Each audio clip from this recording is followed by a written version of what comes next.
Hello दोस्तों, कैसे हैं आप सभी लोग। उम्मीद करता हूँ अच्छे होंगे। चलिए आज फिर भी शुरू करते हैं अनुपात समानुपात का अगला भाग। तो इससे पहले हमने क्वेश्चन 80 तक करा दिए हैं, अब जाके प्लेलिस्ट में चेक कर सकते हैं। क्वेश्चन नंबर 81 है। 81 में क्वेश्चन में देखिए क्या है, 1/5 अनुपात 1/x बराबर 1/x समानुपात 1/1.25 के। ठीक है, तो x की वैल्यू फाइंड करनी है। इस प्रकार के सवाल करने के लिए हमने शुरू के कुछ भाग जो कराए थे उनमें कुछ महत्वपूर्ण टॉपिक बताए थे। चलिए उन्हें आप एक बार फिर भी देख लेना, उम्मीद करता हूँ वो भी बहुत अच्छे से समझ में आएंगे।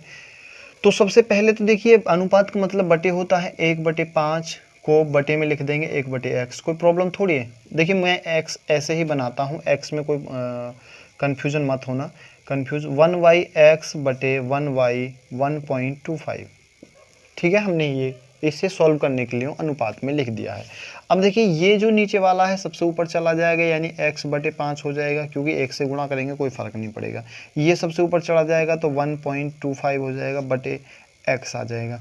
अब इसकी इसमें गुणा, इसकी इसमें गुणा, तो x स्क्वायर हो जाएगा, बराबर हो जाएगा 5 गुणा 1.25 के। कोई प्रॉब्लम थोड़ी है, हम ऐसे भी तो सॉल्व कर सकते हैं ना। अब देखिए दोस्तों कैसे इसे क्या होगा। अब यहाँ पे पॉइंट हटाएंगे और इसके नीचे 2 0 बढ़ा लेंगे। ठीक है, अब नीचे 100 हो गया। इधर से स्क्वायर हटाएंगे तो इधर रूट चढ़ा देंगे भाई। 5 गुणा 125 है, 125 के फैक्टर कर लेंगे। 5 पंजे 25 गुणा 125 बटे 10 गुणा 10, 100 के हमने फैक्टर कर लिए। एक जोड़ा ये हो गया, एक जोड़ा ये हो गया और एक जोड़ा ये हो गया। हमने बराबर जो जोड़ा लिया 5 गुणा 5 बटे 10 बराबर 5 पंजे 25 यानी 2.5। ये आंसर आ गया 2.5। ऐसे आप सॉल्व कर सकते हैं। चलिए क्वेश्चन नंबर देखेंगे अगला। x बराबर है 1/3y तथा y बराबर है 1/2z। तो x y z का मान क्या होगा अनुपात में। देखिए यहाँ पे जो वैल्यू दे रखी है 22 के गुणा में है ऊपर, तो इधर नीचे आ जाएगा क्योंकि कैची वाली गुणा होगी। तो ये जो वैल्यू हो जाएगी वो हो जाएगी हमारी x/y बराबर 1/3। यहाँ पे x की वैल्यू 3, y की वैल्यू x की वैल्यू 1, y की वैल्यू 3 आ गई। उसी प्रकार हम इसे भी कर सकते हैं। ये z गुणा में ही नीचे आ जाएगा तो y/z हो जाएगा, बराबर हो जाएगा 1/2 के। यहाँ पे x की वैल्यू हम अब रेशो में रखेंगे, x अनुपात y अनुपात z के अनुपात में।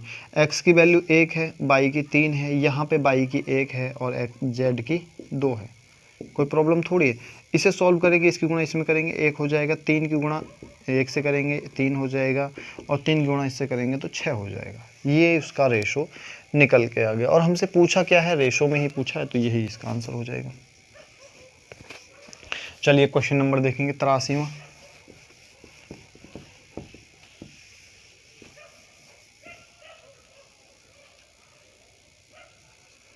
नंबर का क्वेश्चन।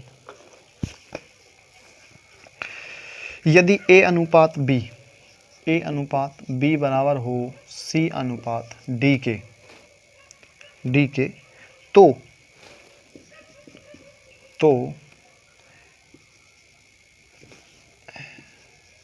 ma प्लस nc अनुपात mb प्लस nd बराबर क्या होगा, ये बताएं। पूछा अगर हम देखें दोस्तों, यहाँ पे ये जो वैल्यू है इसे हम 1/a/b बराबर c/d भी लिख सकते हैं। यहाँ पे हम a/b बराबर, अगर हम वैल्यू यहाँ पे कोई वैल्यू मान ले, a/b की जो वैल्यू है कुछ मान लेते हैं, 10 20 150 या फिर कोई संख्या मान लेते हैं, अंक मान लेते हैं। हम मान लेते हैं वो वैल्यू h के बराबर है। ठीक है, वो वैल्यू क्या है, h के बराबर है।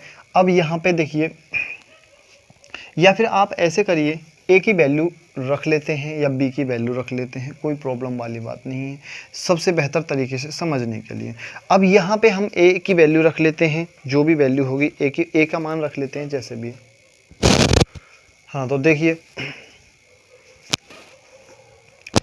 जैसे ही भाई हम a बटे b की वैल्यू मान लेते हैं h के बराबर, मान लिया हमने h के बराबर है, और वहीं जब ये इसके बराबर है और तो हम b बटे ये भी b बटे c हो जाएगा, इसे भी हम h के ही बराबर मान लेते हैं, कोई दिक्कत वाली बात नहीं, कुछ भी मान लो, दोनों संख्याओं को बराबर मान लेते हैं, क्योंकि ये क्या है, समानुपाती तो है एक दूसरे के, ये एक दूसरे के बराबर, जितनी ये होगी उतनी ही ये होगी वैल्यू, समानुपाती तो है ये, ठीक है।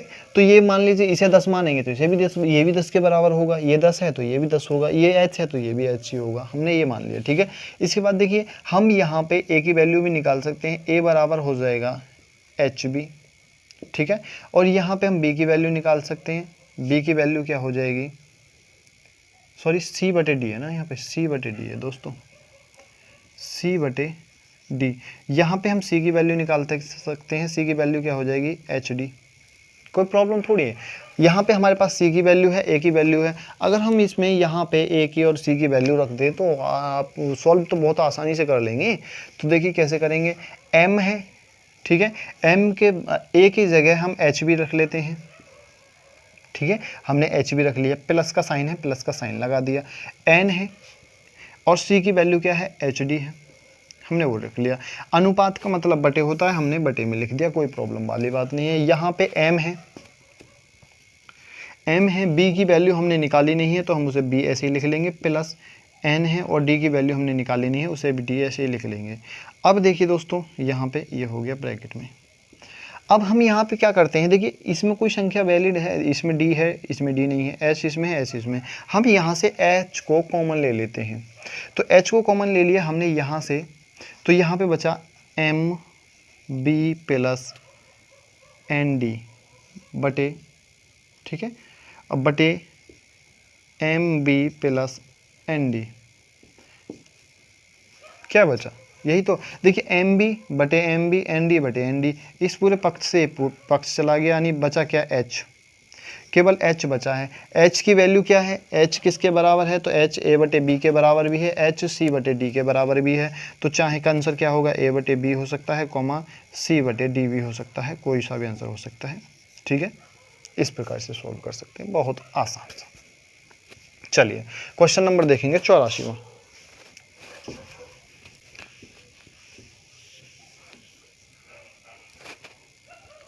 चौरासी नंबर का क्वेश्चन,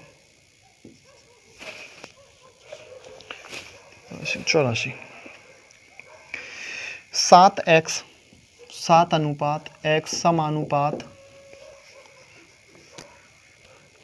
7.5 अनुपात 2.5 हो तो x बराबर क्या, तो x बराबर क्या होगा, ये थोड़ा सा समझना।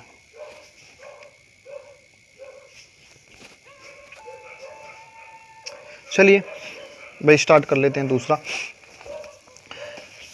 देखिए हमारा सीधा सा बात है भाई, 7 बटे एक्स बराबर समानुपात का मतलब बराबर 17.5 बटे 22.5, नीचे पॉइंट के बाद एक संख्या, ऊपर पॉइंट के बाद एक संख्या, इस पॉइंट से पॉइंट गायब कर देंगे सबसे पहले, ठीक है। अब यहाँ पे पॉइंट का लफड़ा भी खत्म हो गया।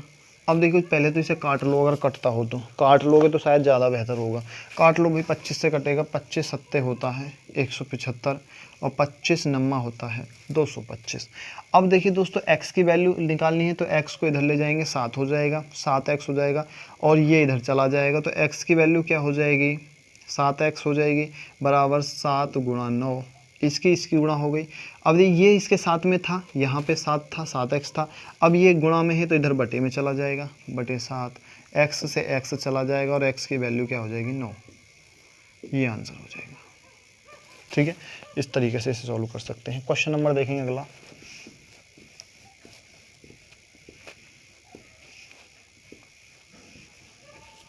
पचासी नंबर का क्वेश्चन।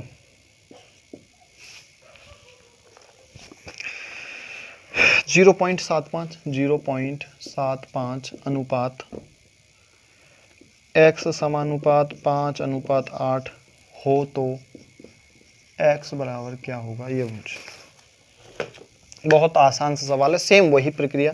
देखिए 0 पॉइंट है, कोई बात नहीं, इसे 0.75 बटे x बराबर 5/8 हमने ऐसे लिख लिया। इसकी गुणा इसमें करेंगे, इसकी इसमें करेंगे तो 5x बराबर हो जाएगा 8 गुणा 0.75। कोई प्रॉब्लम थोड़ी है। ये 5x इधर गुणा में इधर जाके बटे में हो जाएगा, इसे यहाँ से हटाएंगे और यहाँ पे बटे में लिख देंगे 5।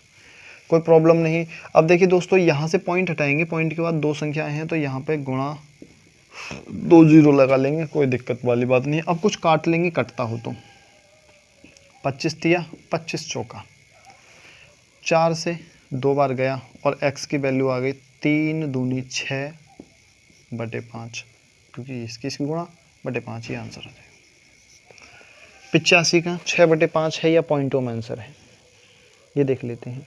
पॉइंट में है दोस्तों आंसर, तो पॉइंट में लिखने के लिए क्या करेंगे, 5 एकम 5, 5 दूनी 10, ये आंसर आ जाएगा। 1.2 हो या 1.0 हो, कुछ भी हो, ठीक है, आंसर आ जाएगा। क्वेश्चन नंबर देखेंगे 86।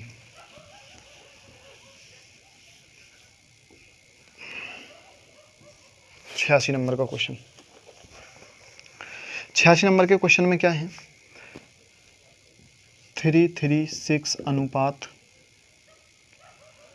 216 समानुपात 980 अनुपात x। x बराबर क्या और x बराबर क्या, ये निकालना है। देखिए दोस्तों, कोई खास सवाल नहीं है, बहुत आसान से सवाल है। चलो इसको इसके बटे में कर दो।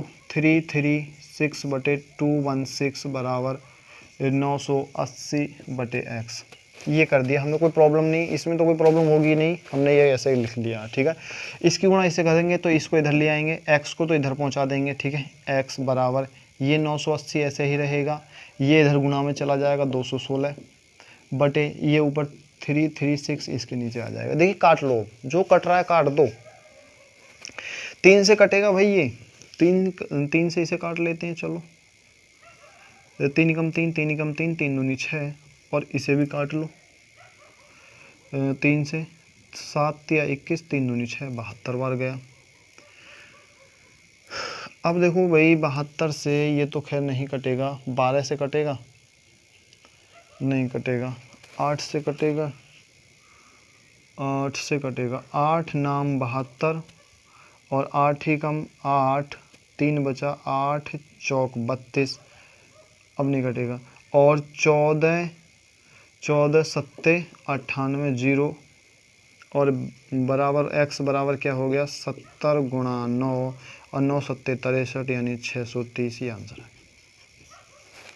86 का 630। कैलकुलेशन भी करना भाई, हो सकता है मिस्टेक हो जाए कुछ कभी। 87 नंबर।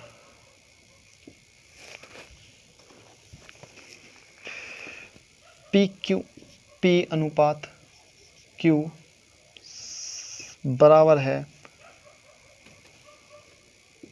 R अनुपात S बराबर है T अनुपात U के बराबर है 2:3 के। तो हो तो, अरे बड़ा लंबा दे दिया यार क्वेश्चन। चलो MP plus NR plus VT, ठीक है, एक ब्रैकेट में अनुपात MQ plus NS plus VU बराबर क्या होगा। थोड़ा सा लंबा दिया है क्वेश्चन, कोई घबराने वाली बात नहीं है। देखिए दोस्तों, P/Q R/S T/Q आपस में बराबर हैं, और बराबर कितने के हैं, 2/3 के। यानी P की वैल्यू, R की वैल्यू, इसमें ये इसकी वैल्यू, इसकी वैल्यू और इसकी वैल्यू ये है, इसकी वैल्यू, इसकी वैल्यू, इसकी वैल्यू ये है। आप समझ गए होंगे बेहतर तरीके से, ठीक है। तो हम क्या है, P की जगह भाई 2 रख दें, Q की जगह 3 रख दें, इसी प्रकार रख लेंगे। M तो M रहेगा, P की जगह हमें क्या रखना है, 2 प्लस N उतार लेंगे, क्योंकि N की वैल्यू, R की वैल्यू क्या है, R ये है, R की वैल्यू क्या है, 2, ठीक है, प्लस V को ऐसे ही लिखेंगे, T की वैल्यू क्या है, T ये है, T की वैल्यू भी 2 है, ठीक है, ये हो गया। अब बटे में लिख लीजिए, अनुपात का मतलब तो बटे ही होता है। M ऐसे रहेगा, Q की वैल्यू 3 है, प्लस N और एस की वैल्यू भी 3 है, प्लस वी और बी के बाद में है यू की वैल्यू भी 3 है। अब देखिए दोस्तों, इसमें 2 है तो 2 हमने यहाँ पे कॉमन ले लिया, यहाँ पे m plus n plus V बचा, और यहाँ पे 3 कॉमन ले लिया तो यहाँ पे m plus n plus V बचा। इस पूरे पक्ष से पूरा पक्ष चला गया, 2/2 रह गया, ये आंसर हो गया। कोई अलग था, कुछ अलग था क्या? कुछ नहीं था। क्वेश्चन नंबर अगला देखेंगे।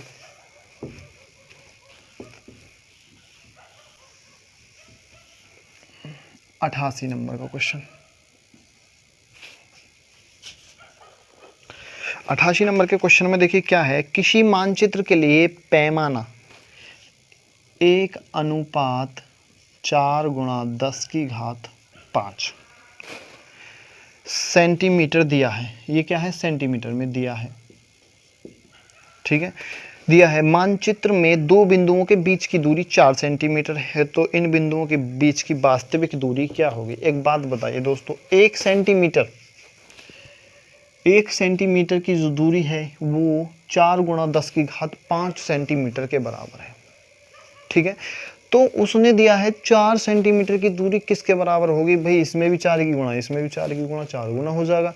तो इसमें 4 करेंगे तो 4:4×10⁵ सेंटीमीटर, ठीक है। ये सभी क्या है? सेंटीमीटर में है।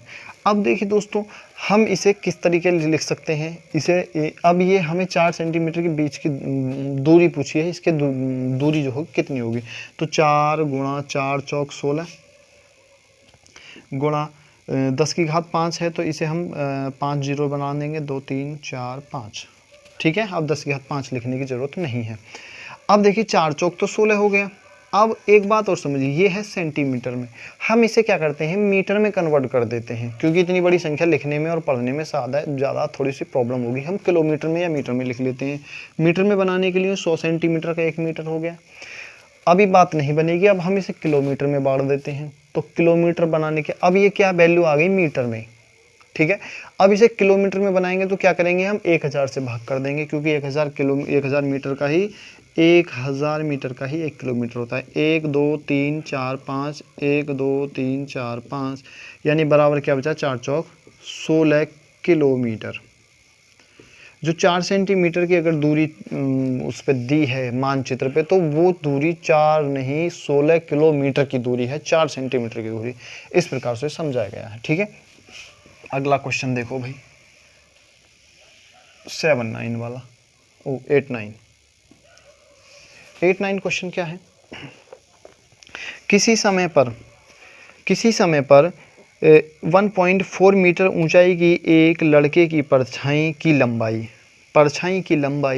1.2 मीटर है, यानी 1.2 मीटर परछाई, ठीक है। 1.2 मीटर परछाई की जो लंबाई, जो परछाई है वो कितनी दूरी को दर्शाती है? वो दर्शाती है 1.4 मीटर की ऊंचाई को, यानी h को। अगर कोई वस्तु 1.4 मीटर ऊंची है तो उसकी परछाई कितनी आएगी? 1.2 मीटर, ठीक है। ये परछाई आएगी, ऐसे समझ लीजिए। अब उसने आगे बताया है कि परछाई है, यदि इसी समय पर एक भवन की परछाई 5.4 मीटर है, ये परछाई है। हम 1 मीटर की परछाई निकाल लेते हैं, तो 1 मीटर की परछाई क्या होगी? 1.4/1.2 मीटर हाइट, ऊंचाई की, ठीक है। अब उसने कहा है जी 5.4 मीटर है ऊंचाई, तो ये क्या है? 1, हम इसे 4, क्योंकि पॉइंट से पॉइंट हटा देंगे, कोई दिक्कत नहीं है, बटे 12 गुणा, क्योंकि अब हमें बताया है वो तो हमारे पास 1 मीटर की आ गई है। 1 मीटर परछाई किसके बराबर होगी? कितनी ऊंचाई के? इतनी ऊंचाई की जो दूरी परछाई है वो 1 मीटर हो जाएगी। हमारे पास जो परछाई है वो कितनी है? 5.4 की। 5.4 की है, तो इसकी जो वास्तविक ऊंचाई है वो कितनी हो जाएगी, ठीक है। तो 5.4 की बटे, इसे पॉइंट हटाएंगे, यहाँ पे 10 लिख लेंगे, ठीक है। 6 से काटेंगे, सॉरी 7 से 2 बार जाएगा और 6 से, और 6 नाम 54 9 बार चला जाएगा, 9 सत्ते 63 हो जाएगा, 63 बटे 10 बराबर हो जाएगा 6.3 मीटर ऊंचाई, यानी h, ये हमारा आंसर हो जाएगा। इतनी ऊंचाई की दूरी हो, इतनी 6.3 मीटर ऊंची कोई इमारत होगी, उसकी जो परछाई है वो 5.4 मीटर ऊंची होगी, परछाई जो 5.4 मीटर होगी, ठीक है। क्वेश्चन नंबर देखो भाई 90वां, लास्ट क्वेश्चन करेंगे इस प्रश्नावली का, ठीक है। इस प्रश्नावली का नहीं, इस भाग का 90 क्वेश्चन है। एक भिन्न के अंश तथा हर का अनुपात 3:4 है। एक भिन्न के अंश तथा हर का अनुपात 3:4 है। अंश में 9 घटाने पर, देखिए अनुपात में दिया है तो इसे हम 3x मान लेंगे, इसे 4x मान लेंगे, इसमें से 9 घटा दिया अंश में से, ठीक है। अंश में से 9 घटाने पर नई मूल भिन्न क्या हो जाती है, 2/3 हो जाती है, बराबर हो जाती है 2/3 के हो जाती है। तो मूल भिन्न का अंश कितना है, मूल भिन्न का यानी 3x की वैल्यू क्या है ये निकालना है, बराबर 3x बराबर क्या होगा, ये क्या है, बहुत आसान है। अब देखिए दोस्तों क्या करेंगे, इसकी गुणा इसमें कर दें, इसकी इसमें कर दें, कोई प्रॉब्लम थोड़ी है। 3 तिया 9x माइनस 9 तिया 27 बराबर 4 दूनी 8x। देखिए ये 8x है, प्लस का इधर आके माइनस का हो जाएगा, तो 9x में से 8x चला जाएगा तो केवल x की वैल्यू x बचेगा, बराबर ये माइनस का इधर जाके प्लस का हो जाएगा 27। x की वैल्यू हो गई 27। क्या वास्तव में 27 होगा भाई, 27 तो मेरे हिसाब से नहीं होने का है। चलिए एक बार और देख लेते हैं क्या है असलियत में वैल्यू है क्या। एक बार सवाल पढ़ लेते हैं। एक भिन्न के अंश तथा हर का अनुपात 3:4 है। अंश में से 9 घटाने पर नई मूल भिन्न का, ओहो दोस्तों हमने थोड़ा सा मिस्टेक कर दिया इसमें। देखिए क्या है, एक भिन्न के अंश तथा हर का अनुपात तो ठीक है 3/4, लेकिन क्या है, अंश में से 9 घटाने पर नई भिन्न मूल भिन्न का 2/3 हो जाती है। मूल भिन्न क्या है हमारी, इसमें मूल भिन्न का है, ये मूल भिन्न क्या है 3x/4x, ठीक है। ये है हमारी मूल भिन्न का हो जाता है 3/4 भाग। इसे थोड़ा सा इसे हटाएंगे, अब सॉल्व करेंगे। देखिए 3 से तो 3 चला जाएगा, 2 से ये 2 बार चला जाएगा, 1/x से x चला जाएगा, तो बराबर वैल्यू क्या बचेगी, वो बचेगी 1/2, ठीक है। अब ये हो गई हमारी 3x माइनस 9/4x बराबर 1/2 के। 2 की गुणा इधर करेंगे, ये 6x हो गया, माइनस 9 दूनी 18 बराबर 4x, क्योंकि ये इसकी गुणा एक बार ही होगी। अब देखिए 4x इधर आके माइनस का हो जाएगा, ये हो जाएगा हमारा 2x बराबर हो जाएगा, ये माइनस का इधर जाके प्लस 18 के बराबर। कोई प्रॉब्लम कुछ नहीं। और x की वैल्यू क्या हो जाएगी 9, और हमसे पूछा है 3x की वैल्यू, तो 3x मतलब 3 गुणा 9 बराबर 9 तिया 27, ये आंसर हो जाएगा, ठीक है। इस तरीके से इसे सॉल्व कर सकते हैं। थोड़ा सा पढ़ने में थोड़ी सी मिस्टेक हो गई, तो दोस्तों इस भाग को भी करते हैं यहीं समाप्त। मिलेंगे इससे अगले भाग में, तब तक के लिए धन्यवाद।